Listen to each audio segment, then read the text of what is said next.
Hello everyone, in this video I'm going to show you how you can set the history on Google Chat. You can turn history on or off in Google Chat. So you can open the Google Chat apps, or you can just open Gmail, like select chat and select your chat with someone, and select the subject. So here's the story option. You can turn on or turn off.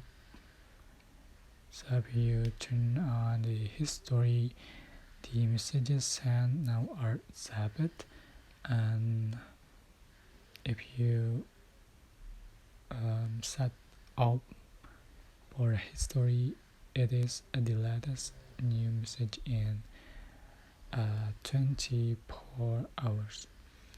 So that's how you can turn history on or off in Google Chat Mobile. I hope this tutorial was helpful for you guys. Don't forget to like, comment, share, and also subscribe.